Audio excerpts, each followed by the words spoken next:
বুধবার কল্যাণপুর যুব মোর্চার উদ্যোগে নব স্বপ্নের উড়ান কর্মসূচি পালন করা হয়।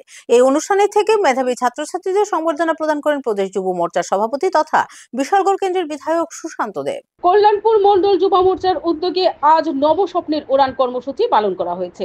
কল্যাণপুর লোটাস কমিউনিটি হলে বুধবার আয়োজিত এই বিশেষ অনুষ্ঠানের মাধ্যমে কল্যাণপুর মণ্ডল এলাকার সমস্ত বিদ্যালয় থেকে মাধ্যমিক ও উচ্চ মাধ্যমিক পরীক্ষায় উত্তীর্ণ মেধাবী ছাত্রছাত্রীদের সংবর্ধনা জানানো হয়। এই মহতী কর্মসূচিতে উপস্থিত ছিলেন ত্রিপুরা প্রদেশ যুব মোর্চার সভাপতি ও বিধায়ক সুশান্ত দেব, কল্যাণপুরের বিধায়ক পিনাকি দাস চৌধুরী, এছাড়াও পঞ্চায়েত সমিতির চেয়ারম্যান সোমেন গোপ, মণ্ডল সভাপতি নিতাই বল, জেলা ও মণ্ডল সভাপতি সহ অন্যান্য বিশিষ্ট নেতৃত্বরা উপস্থিত ছিলেন। অনুষ্ঠানে অতিথিরা তাদের বক্তব্যে ছাত্রছাত্রীদের সাফল্যের প্রশংসা করেন এবং তাদের আগামীর পথ চলার জন্য শুভকামনা জানান। প্রত্যেক ছাত্রছাত্রীকে সম্মাননা স্মারক, ফুল এবং একটি করে উপহার সামগ্রী তুলে দেন অতিথিরা।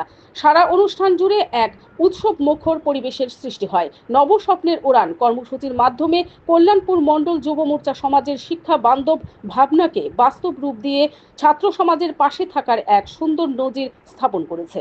Bureau report, BTV Tripura news. কিছু সামাজিক অবক্ষয়ের কারণে আমাদের ভবিষ্যৎ নষ্ট হচ্ছে। প্রথম সামাজিক অবক্ষয় নেশার কলার গ্লাস থেকে যুব সমাজকে রক্ষা করতে হবে।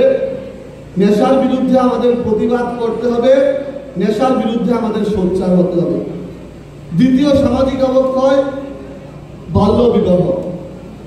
এই চাইল্ড ম্যারেজের কারণে আমাদের বোনেদের ফিউচার নষ্ট হয়ে যাচ্ছে। তোমরা যেখানেই বাল্য বিবাহের কথা শুনবে, তোমাদের পাড়াতে বন্ধু বান্ধব যেখানেই শুনবে, সেটার বিরুদ্ধে তোমাদের প্রতিবাদ করতে হবে। এবং তৃতীয় সামাজিক অবক্ষয় যেটা নিয়ে চর্চা কম হয়, বৃদ্ধাশ্রম। আমাদের মা বাবা, আমাদের গার্জিয়ানরা কুলে পিঠে করে মানুষ করে আমাদেরকে সুশিক্ষায় শিক্ষিত করে। আমরা ওয়েল এস্টাবলিশড হয়ে যাই, কিন্তু আমরা যখন এস্টাবলিশড হয়ে যাই, আমাদের মা বাবার স্থান আমাদের হৃদয়ে না হয়ে বৃদ্ধাশ্রমে হয়।